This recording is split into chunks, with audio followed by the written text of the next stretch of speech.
Welcome back to the Tamara Show. Today's guest is a man of many gifts and one strong foundation. He's a dedicated high school teacher, a passionate actor, and a faithful man of God who uses every platform he's given to inspire, uplift, and lead with purpose. Welcome, Corey. Thank you, Tamara. Thank you for being here today. Absolutely. Why wouldn't I be? I love that. So we're going to play a game to get us started. Okay. That's cool with you? Absolutely. Okay. This is a vehicle. Okay. And I feel like this gives it away, but it's electric. Oh, Tesla. Yes. Okay, they were giving these out in 2020 to people of a certain income, and it was a nice amount of money. Stimulus check? Yes. Okay, this is in the shape of a circle, and it's also, I can't say this word, but like content creators use it. It can also be a tripod. Lighting? Yes. Okay. But the circular shape, what do they call the circular shape of it? The circular shape. Okay, that's totally okay. This is like a pool. Okay. But is this not Jacuzzi, cold water? Hot tub. Yes. No. Oh no. Uh-oh. Time? Okay. So Oh man. I think you got 3. Okay. See, I didn't even separate them. You got Tesla. Yeah. You got the stimulus check. Yep. You got hot tub. Yep. Yeah, I think that's it. What was the circular one? Ring light. Oh! A lot of people use it now. Instead of a car, instead of a bicycle. A scooter. What kind of scooter? It's a woogie, woogie, woogie. Electric scooter. Boom, you got it. Don't know what that is.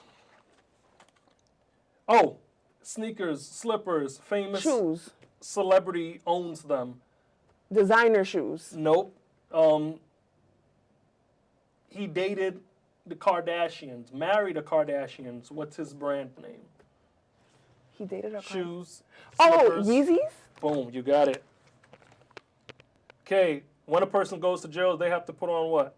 A uniform. Yeah, but before they get there, they got to arrest them in... Handcuffs. You got it.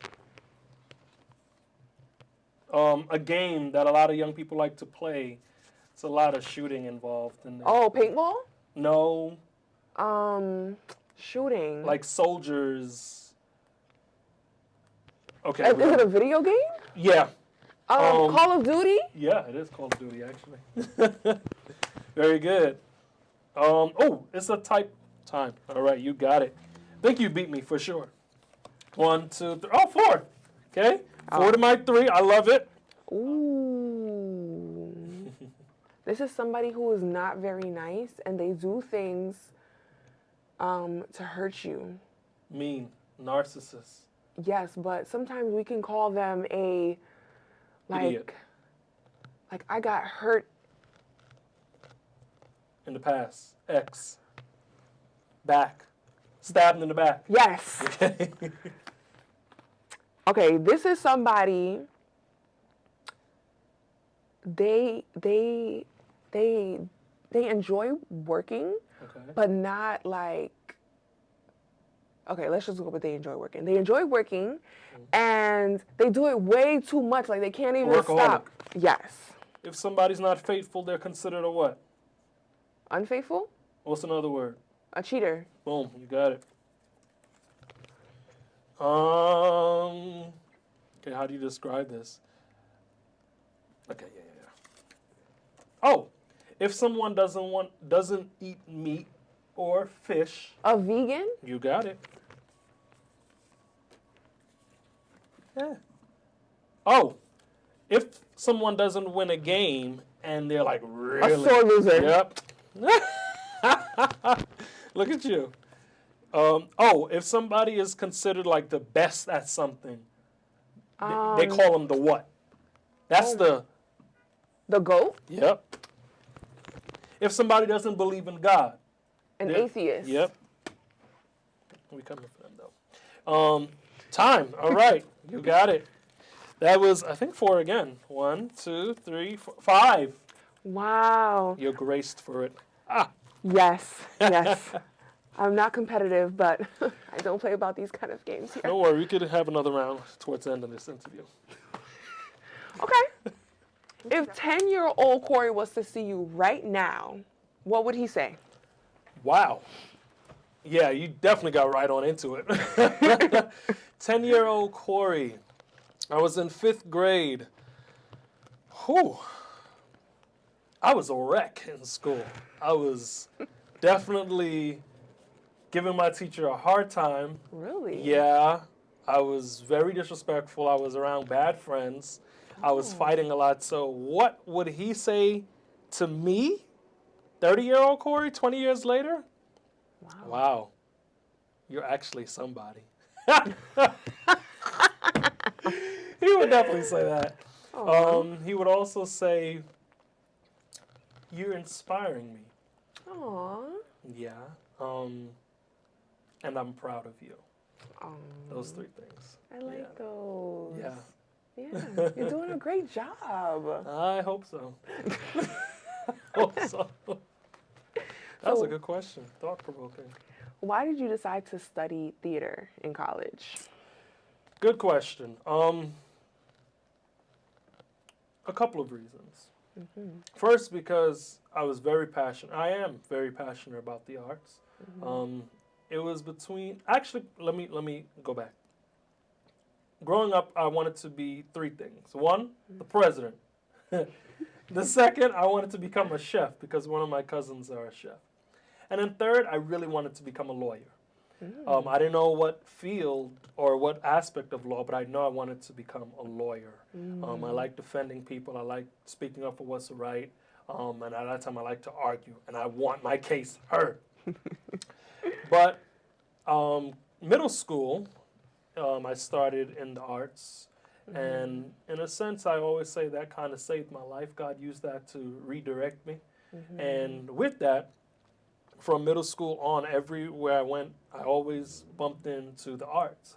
I was always in a school play or a musical. High school, same thing, got involved with the arts department. So that just led me right on to college. I said, you know what, I know it may be different. A lot of people were going towards where there were benefits, where there was security. But for me, I was always built different. So I wanted to do something different and say, you know what, I want to go with what I'm passionate about.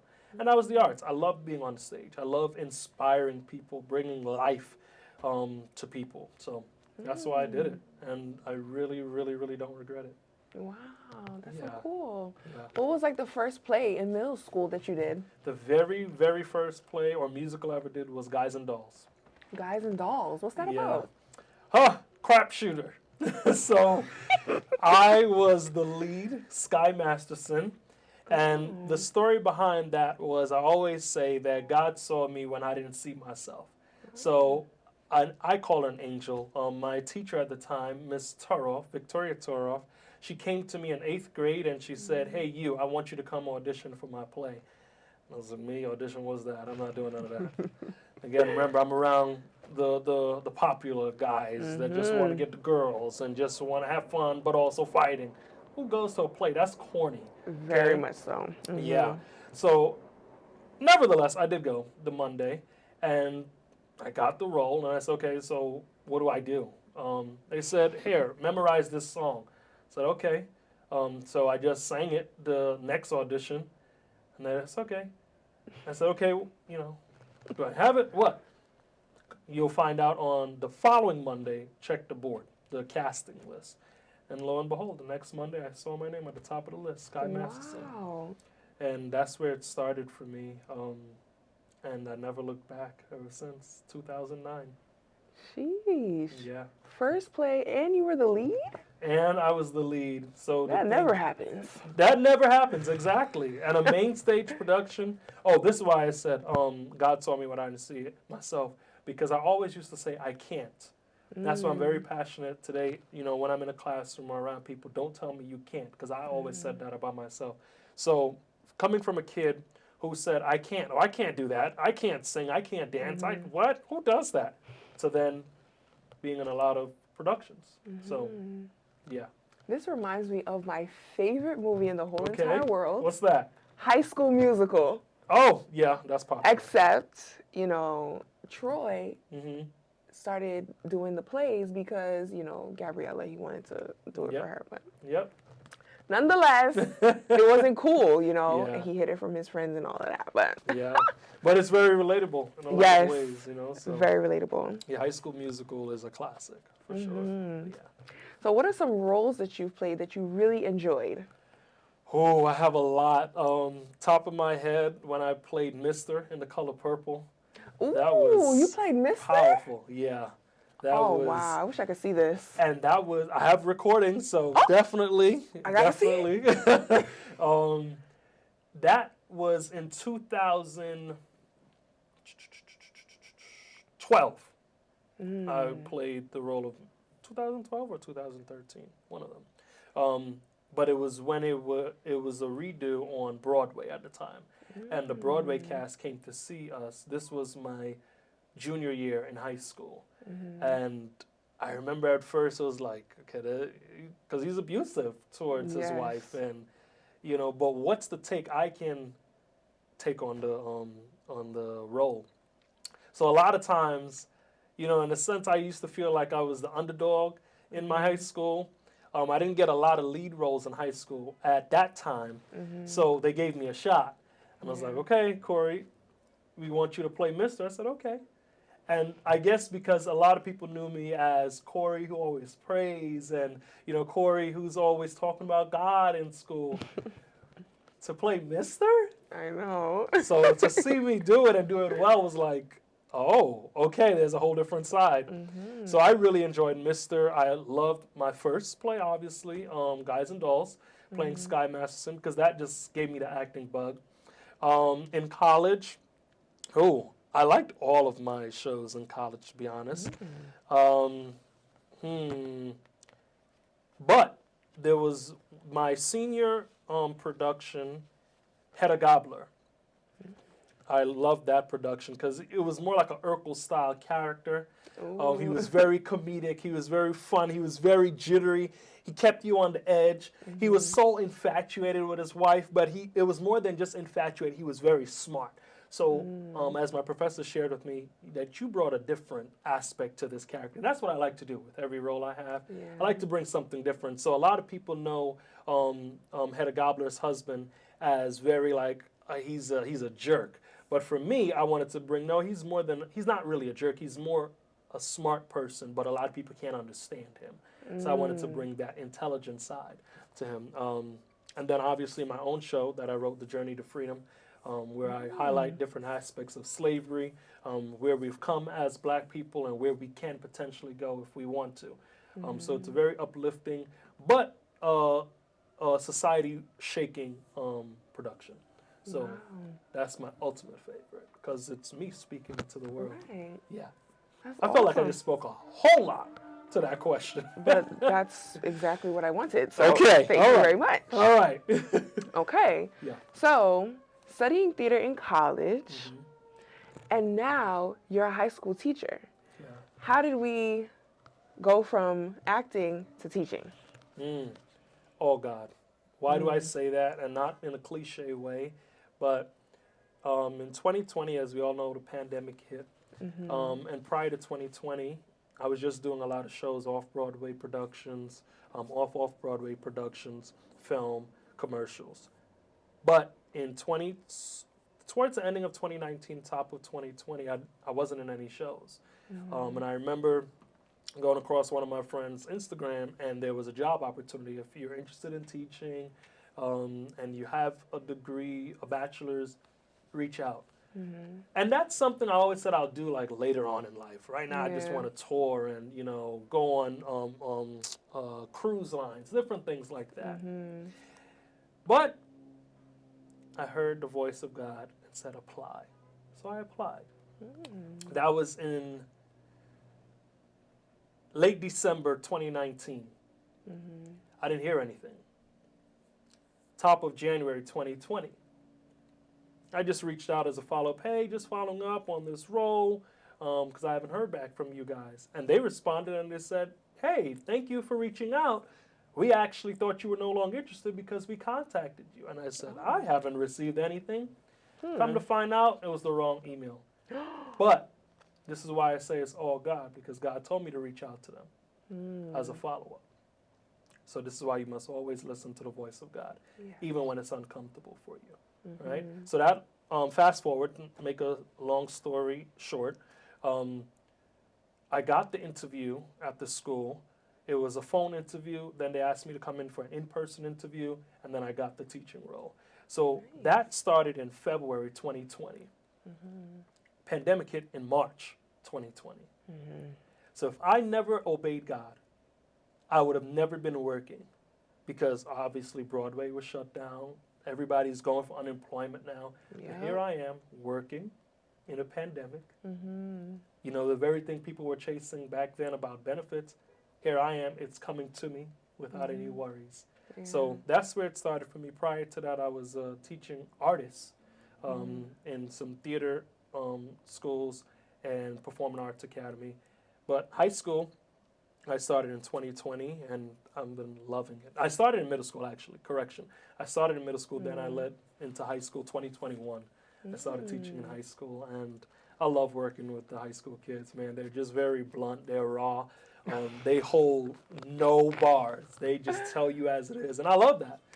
So, and they keep me, yeah, I'm young, but they keep me like, young, yeah. They're like, let me know what's the up and coming stuff, you know. They sure do. Yeah. Do you watch Abbott Elementary? I sure do. I love it. I love it, and it's so relatable. It's so relatable. But when you talked about the kids, I thought about, it wasn't the last episode. I think it was the first one for this season. Okay. Where Melissa is now moving from 2nd grade to 6th grade. Yes, yes, yes, yes. And Mr. Morton and what's his name? What's the other one? Mr. Morton. Oh, I don't want to call him Mr. C because that's messed up. Is it Mr. C? The one that, because my kids say I look like him. His name Jacob? Okay. Jake? Oh, that's the white guy. Yes. Oh, no, I thought you was talking about, that was in, Everybody Hates Chris. Greg. Yeah. Yeah, Gregory. Yeah. So yeah, when Jacob and Mr. Morton was like letting her know, like, no, these 6th graders are hardcore. Yep. Are they really like that? Absolutely. Oh my goodness. And that's buttered up because it's TV. It's even worse in person. Oh my gosh. Yeah. Because think about it. These kids, they're grown. They're exposed to so many things these days. Like with AI, with technology overall, honestly. It's just like what you think you're teaching them in the classroom for the very first time, you're the 4th or 5th person that's telling them.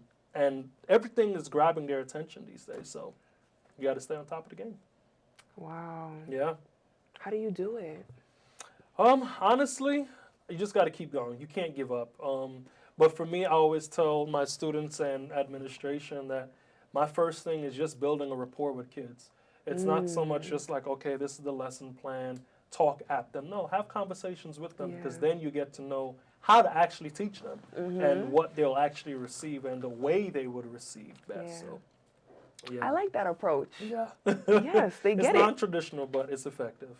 What does it mean to you to serve in God's house? Wow. That's powerful. To serve in God's house, probably traditionally some people may say, oh yeah, serve at church. But honestly, for me, immediately when you said that question, what jumped out is my home. Serve in God's house before you hit the church, before you hit the streets. And honestly, I can do better at that. As a husband, before as a husband, as the son of God, right? I'm always serving out to people, right, community, but serving in God's house first starts in my house. So serving my wife, you know, what needs to be done around the house, she's really good at that. I can be better at that. Serving her as a husband, serving our immediate family, our extended family. So I think that's serving God's house is where God put you. So it's like when you say, okay, I'm going to church. No, you are the church. Right. So how do you serve yourself? Do you take time to pray? Do you take a time to just be in quiet? You know, do you take time to just listen instead of speaking all the time? Because the Bible says to be slow to speak, but quick to hear. You know, so same thing to me. Serving in God's house is serving where God put you, but doing it with humility and doing it how He tells you to do it, and doing it with authenticity. So you're coming with great questions. I love it. Yeah. On your Instagram, there's this really cool video Okay. of your one-man show. Oh, yes. So how did that idea come about? Okay, so as I mentioned, it's titled "The Journey to Freedom." That was my senior capstone project. So in your senior year in college, in the arts, you have to either be a part of a main stage production, or you have to be in community service, or you have to create your own show, or come up with something that is of you. So a lot of people were doing community service projects, and they were coming. Like a lot of my peers were coming together to do a show, but I didn't want to do any of it. Like I said, I'm built different. Yes. So for me, I was like, man, God, how do I want to end off my senior year? And it came to me a one-man show. I've never done a one-man show before. That's the only time. So I was like, okay, but how do I write a show? But obviously I have experience in production with the different classes I've taken and film and behind the set, all that good stuff. But this was the culmination of everything I've learned in theater and film. And I really wanted to share something that I'm really passionate about, which is Black excellence. I believe we as a people are excellent, no matter what. Unfortunately, we're told about slavery a lot, but we're not told about before that, and it's sad. Yeah. So when I say the journey to freedom, because I also feel like we imprison ourselves a lot, but it starts with our mindset. Yeah. So the journey to freedom is exactly that. It's a journey. But the truth about it is you're already free. And if we're taking it back to biblical terms, whom the Son sets free is free indeed. So that is present term. It's not past term. So in the journey to freedom, I'm reinforcing the fact that, hey, we are free. So I go through from slavery, before slavery, and then I go into present day, and I reenact interviews I've taken from people, because I went to Buffalo State University. It was called SUNY Buffalo, but it's now Buffalo State University. And I interviewed different people in Buffalo, and now on stage I reenact their story. Because I asked them, what does freedom mean to you? Do you feel like you're free? And a lot of people in Buffalo, as in majority of the Black culture, they don't feel free. And why is that? And they talk about the white man, or they talk about, how economics have changed. Because in Buffalo was a very big industrial city, factory workers, Ford company, all of those things. So I spoke with a lot of those people. And I told them I'm doing a show, and is it okay if I reenact this story? And they said it's okay. And Tamara, at the end of the show, and this was one night, and I put out flyers and all of that, but although I was saying it's a senior capstone project, it was truly my graduation.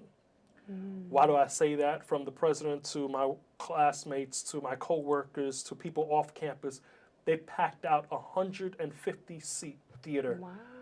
They had to bring more chairs. Oh. And I told them that, okay, shows come at 5:30, because our people, they're going to come like 6:30. At 5:32, I remember my professor, who was my mentor at the time, came to me and said, are you ready to start? I said, no, people still coming. He said, no, everybody's seated. I said, oh. Wow. That's what I mean when I say my graduation. So it was more than just, it's a journey to freedom. I had to realize that in my own self, I was entrapped, because I was thinking, oh, some people may come, some people may not, but also in that I was limiting myself. Yeah. So it was truly a treat to inspire them and remind them. And at the end of the show, that's, I have it on my recording, and I get embarrassed every time I look at it, because that's when I start breaking down and I look out and see the people that were along my journey of my 4 years in college, but also my journey in just becoming free, if that makes sense. Yeah. And Yeah, it was truly cathartic. It was really, really a moment that I'll never forget. Wow. So, yeah. What was your question again? Because I truly, yeah. You answered it. Oh, okay, good. Yeah, you definitely I want answered to make it. sure I answered the question. I can talk, you know. So, yeah. Corey, listen. I already know. I already know. That's why I'm here, right? So, yeah. So you are a planner. I am. I'm big on planning. Yes. What happens when plans don't go the way that you set it up to be? Did you ask my wife for questions before you interviewed me? Because that's a question she would ask me. No, I didn't. I didn't even show her the questions I wrote. Okay. If you say so. But anyway, so what's the question again? Since you are a planner, Yes. what happens when plans don't go the way that you expected them to go? I get very annoyed. I get extremely annoyed. But that's where I have to grow. I have to be more patient. So, for example, okay, say, Corey, can you be here at 3 o'clock? Or we got to go somewhere for 3 o'clock. Okay, no problem. I'm going to plan out what I want to wear. Probably if you want what you want to wear. And how am I going to get there? The traffic, the whole 9. Yes. But I don't give room for the hiccup. Well, no, yes I do. Because I say, okay, the train takes this long. I'm in New York City, whatever the case is. But when plans go awry, or it's like, okay, instead just 3:30 and I'm already there like 2:50, I'm going to get annoyed. Because I planned for 3 o'clock. You know? I don't like that. I don't like when plans change on me last minute. So that's what I mean when I get annoyed. I plan to perfection. That's how I am. I plan to perfection. So when things are not perfectly done, that's when I'm like, come on. Yeah. So I can be more patient with myself because things happen. Yes. Even like today, I ran late and I really was beating myself up about that in the car. And again, I'm sorry about that. And keep that on camera. But for real, because I don't like that. To me, it's respect. Time is of the essence, and I always say that. A big way to show me respect is respecting my time. And I do the same for people. If I mess up on the time, to me that's a huge disrespect to you. Yes, So, I can agree with that. And I also beat myself up too. I'd be like, 2 minutes late? Yeah. 2 minutes is like 20 minutes to me. Literally. Yeah. So you can only imagine when it's 20 minutes. Oh, I have been 20 minutes late somewhere, and I'm like, yeah, that's it. That's a whole hour and a half. Forget the whole plan. Throw me away. Throw me away. They're going to hate me. They hate my guts. Exactly. Yeah, it gets crazy. But then that doesn't help ourselves because then you're showing up kind of like, hey. And they're probably like, it's okay. I never thought about that, but you're right. Yeah, you show up halfway. You're supposed to show up 100, and you're not going to show up 100. It's true. Yeah. Whew. I guess we got work to do. We got work to do, man, but it's okay. What qualities does your now wife, what does she have when you first met her or while you guys were dating? What stood out to you about her that made you see, okay, this is my wife. She will be my wife. Okay. That's a loaded question. So there are a lot of qualities that stood out to me about my wife, which makes her my wife. Number one, let's start. Let's go back. So we met in 2019. We've been married for 2 years, going on 3 now. But that process hasn't been easy, right? But I remember before I met my wife, I was talking to God and I was praying to God about a wife. Like, Lord, I'm ready to get married. Yes, I dated, but I was never the type to just live a single life. I always knew I wanted to be married. And it's funny you asked this question because just 2 days ago, or was it yesterday? Yeah, it was yesterday, actually. The Holy Spirit was reminding me there's a difference between getting married and marriage. And I was asking God to get married, but I was never asking him, God, help me to walk in marriage. And that's where I'm stuck at now. It's like, I'm married. You got what you asked for. But now it's discipleship. It's now patience. It's now character. in marriage. Yeah. So the qualities I truly love about my wife is one, communication. When I say communication, now we could be better at that, but I always admired the fact that we were on the phone a long time.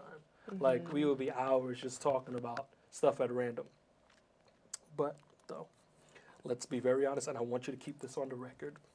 I was the one that was holding the conversation a lot of times because I would pursue this woman, but she would just not give me the time of day. And I'm like, don't you see all this goodness before you? Like, let's get it together here. This is a good man before you. Oh my goodness. So, conversation. But I also remember praying to God, and I was like, God, but you know what I like? I love a woman that keeps herself together. She's beautiful. I like model. That's my woman, you know? So I remember I saw a picture, and I was like, oh, she's beautiful. So I saw her on Instagram. So we went to the same church, whatever. And I came across, a friend of ours at the time showed me a picture of her. And I was like, oh, she's beautiful. But I saw my wife prior to that because she came to the church. So the church we used to attend, it was one church in many locations, right? So I was in the Brooklyn location, and she came to that location. I was overseeing the youth department. Now, she was like truly trying to be incognito, her hat all the way pulled down, her coat on, and her jeans. And it was just like, I still remember the light color blue jeans to this day. That I think it was an orange hat that she had on. And like all the way down. But she was sitting, it was in a circle, and she sat in a circle, and it was a time where I would, share testimony and stuff like that. And she shared her testimony. So this is the true thing that really caught my attention about her. And this is where I have to remember it's more than physical. Our marriage is more spiritual. So when she shared her testimony, I think I was writing something down, and she was sharing her testimony, immediately my ears perked. Yes, her testimony was powerful, but it was more than just she was sharing her testimony. It was just like the room shifted to me in that moment. And that's another quality that my wife holds, prayer.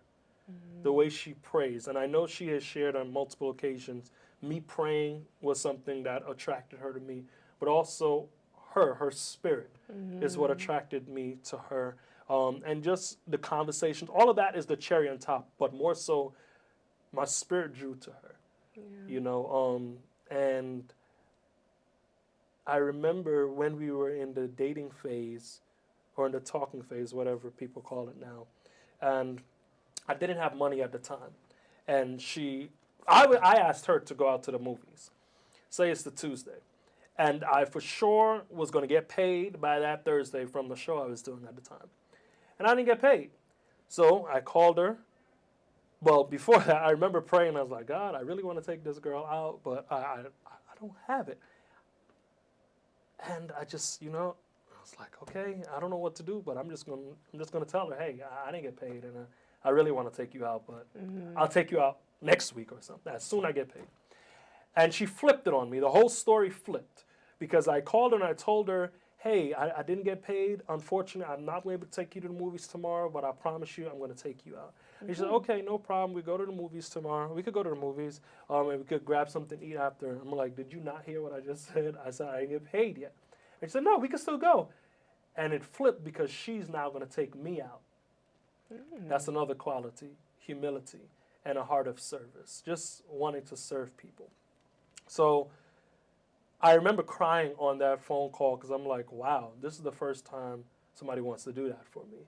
Because it's always, the guy take out the girl, but I don't think a lot of times in society people know how much pressure is put on a man. And yes, there's good pressure, but there's also unnecessary pressure that kind of weighs us down as men that we don't really speak about. And in that moment, it was like a weight broke that I didn't even know I was carrying. And I started crying because I'm like, and I remember saying this, you don't know what you just did. You don't know what you just did. Because it was like, you want to take me out? No, that's not supposed to happen. I'm supposed to take you out. Who told us that? Like, yes, it's great to give, but there's a danger in always giving to the point that you don't even know what it feels like to receive. And that could be both spiritual and physical. And I was like on autopilot of giving to people. So it's coming back to also your question of serving in God's house. I was always serving people. I grew up around people serving. My mom always served people, so I knew to serve. That's not an issue for me, but it's the receiving. That's hard. Like, to this day, transparently speaking, it's hard. If you would, right now, Corey, I want to give you this. Thank you. But in my heart of hearts would be like, for what? I'm here as a service to you. I want to be on your show. You asked me to be on your show. It's an honor. You know? So that's another quality. So to sum it up, prayer, her love for people, her love for me, she's beautiful, and her communication. So I just want her to remember that, you know, to just keep that going. You know, don't stop now. Just keep on serving me. Just keep on loving me. Keep on communicating with me. You know, keep on taking me out on dates. These things, come on. You do that, baby, you could get the world from me. You hear me? I can't with you, For the Corey. record. Okay. You know, it's funny because the other day, I was talking to my cousin, and he's married, and every time he be venting. So he was like, "Oh, my wife, like, she doesn't listen, and this, and I'm like, okay." But he's honest. Like, he'll tell me what she said in the conversation and what he said. Okay. So. And are you close with his wife as well? No, I don't know his wife. Okay. So I was like, speak to the queen in her. You're always complaining or what she did not do. And yes, maybe she's doing it too to you, but it's, you got whatever you're feeding her, she's going to give it right back to you. Yeah. But if you speak to the queen in her, you might get a different response. Yeah. He called me 2 days later. He was like, it worked. I was like, Yeah, that's right. What do you know? What do you know? Right. What do you know? You're full of wisdom. Thank you. Absolutely. But you're right. To your point of, like, Mary being able to give to you, and it taught you how to receive in a way. Yeah. Right? So you're right. Men do carry a lot of heavy burdens. Yeah. And the word says that we are to be helpers as wives. And so I'm happy that she's showing up in that way for you. Yeah. Yes. And you can also speak to other men about that and allow them to break free from certain things that has them in chains. I know that's right. Yes. But you know, what you just said is powerful, and I believe I've heard that before. Speak to the queen in her. Because, marriage is not easy. Well, I recant that. No, marriage is easy. Marriage is easy for those who want to put in the work. Because even in that, I had to correct myself because a lot of times we could fall into the cliche of, oh, it's not easy. No, it is if you want it to be. But I was going to say that because, yes, I get the frustration because there are moments I get frustrated. There's moments my wife gets frustrated. But when you remember that you're getting frustrated because you're both pulling. You're pulling on both ends of a string, but you're not supposed to pull. It's a threefold cord. So what does that mean? Instead of pulling, pray. You're pulling. Yeah. I'm pulling. I want to know what's right. I'm right. She's right. We're both pulling. And that's fighting. And we fight. But you fight in the wrong way. You know? So, where was I going with that? You were talking about speaking to the queen in her. Yeah, speak to the queen in her. So you can get frustrated, and that's just nothing but the enemy's job to now blind you from the queen in her, blind you from the king in him. You know, it's, you're my enemy, or I don't like you, or what you did. But when you come back to speak to the queen in her, because I just took that note. When you said that, I know you were sharing about your cousin, but I'm taking that note as speak to the queen in her, you know? Speak to the queen in her. Yeah, I love that because you sow that, you're going to reap that. Yeah, exactly. And it keeps going. Yeah, that's good. Yes. That's What good. does leading look like for you in your marriage? Hmm. What does leading look like? For Mm-hmm. me, it's providing. Mm-hmm. Um, it's communicating. Um, my wants, my needs, but also listening to my wife's wants and needs. Mm-hmm. Um, it's defending. It's Mm. protecting. It's loving. It's showing up Yeah. first. It's leading the charge, but also I always said it, and I'm going to say it again, even in marriage. Leadership is truly service. Yes. A good leader is a good servant. Mm-hmm. Period. Jesus was a leader, but he was more so a servant, Yeah. right? So willing to serve each other, willing to just, yeah, willing to serve each other.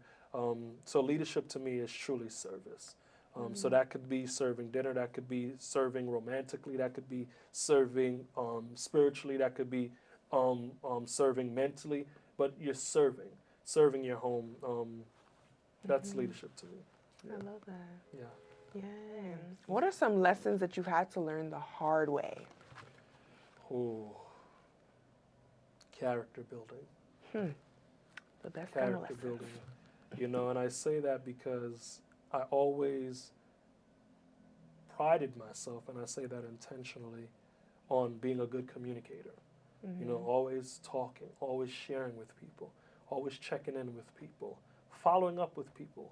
You know, I'm very good with professionalism. But when I got married, or even before marriage, to be honest with you, once my wife, but at that time was my girlfriend, and I got together, those were the very things that were under attack. And I'm like my communication style, but in that I had to now listen more. So Mm. patience, Yeah. So all of that is character building, and I learned that the hard way. There's a lot of arguments, and it will come back to the way I said something to her, how I'm talking, my tone, and that's a word. Oh, I don't like that word no more. Tone, what's that? That make me itch. What's tone? No, I don't want to hear that word, but it's the very thing I need to hear. Yeah. You know, so I learned it the hard way by now having big arguments with my wife. Patience. Being impatient now leads to, at work when it's like, okay, I don't want to hear none of that, but now you're being dismissive. You Mm-hmm. know, so you learn that the hard way. Let me see what else. I think it's all mainly like character building, being patient. Um, wow, yeah, the fruits of the spirit. Yeah. The things that you think you have, but now when pressure is applied, it's like, dang, I don't really have that like I thought I had it. It's true. Shake that leaf, something gonna fall. You know, but yeah, that's what I had to learn the hard way. Um, and then at times, I had to also learn the hard way that I wasn't in as much shape that I thought I was. Sometimes like during COVID, I was eating a whole lot, and I'll go up the steps and I notice I'm blowing short. So I had to learn that the hard way to get in the gym. So yeah, that's another thing I had to learn. That's good. Yeah, But it was all for the best. it's all for the best. Yep. Mm-hmm. All things work to the good of those who love the Lord and called according to his purpose. Amen. Amen? Amen. Yes. Yeah. Do you know the saying, show me your friends. And I'll tell you who you are. Yes. Yep. Do you believe that's true? 100%. Mm. That's the saying I grew up with, actually. Show me your friends and I'll tell you who you are. Because, why do I say that? One of my guidance counselor, who I'm still in contact with this day, Ms. Williams, I remember her sharing a story with me. She said she remembered being in college and she was going for a job. And she applied for it. One of the professors or whatever the case was on the campus, like they knew somebody. And she had all the credentials. And she remember asking the professor, following up like a while later, why did I not ever get that job? And he said, you want to know why? She said, yeah. Because she said, I have everything. I have a great resume. Like, why did I get the job? He says, because of the people you were around. I saw who you would leave campus with. I saw who you would go to class with. I saw who you would hang out with after class. Whoa. But I could never trust you in my workplace because of who you would be around.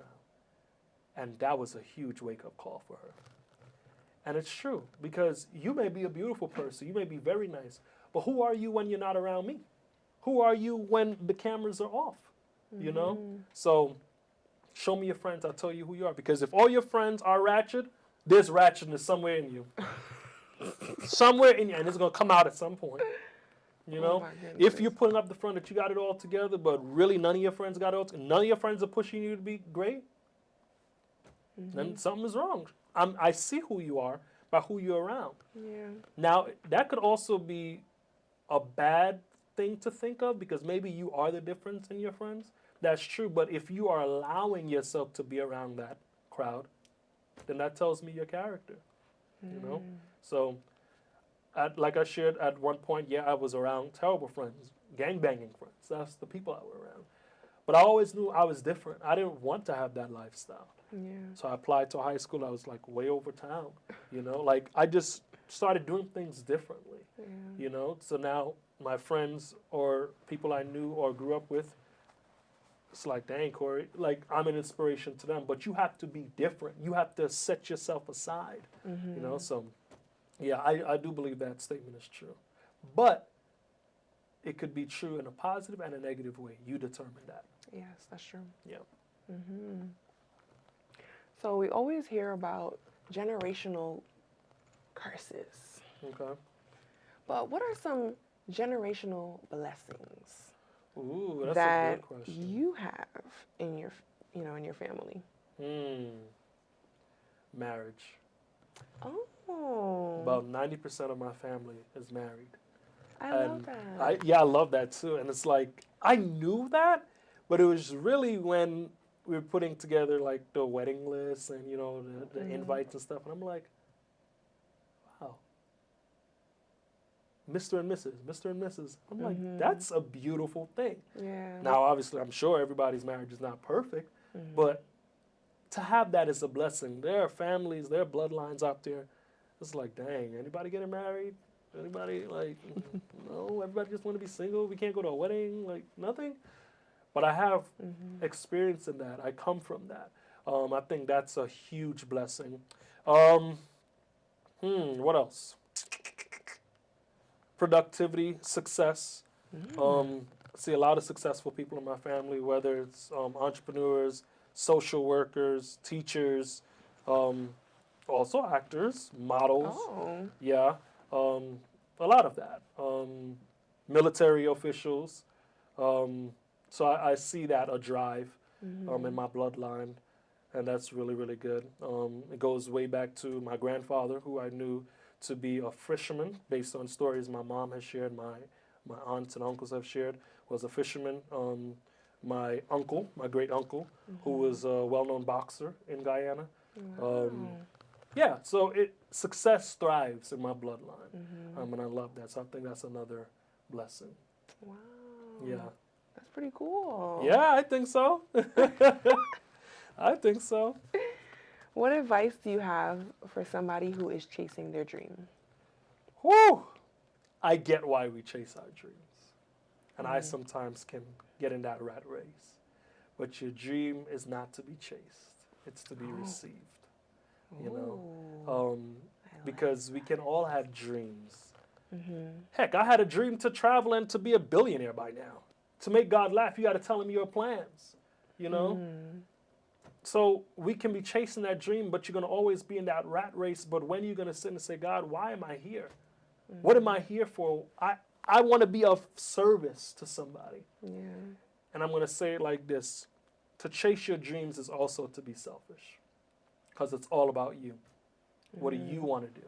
Yeah. But we are not here for ourselves. We're here for other people. We're here to be a light to somebody, to inspire somebody, to love on somebody, to bless somebody. So if your dream doesn't have nothing to do with impacting somebody else's life, it's not a dream. It's selfish. Whoa. Jesus didn't chase dreams. He was all about serving people. He was all about impacting lives.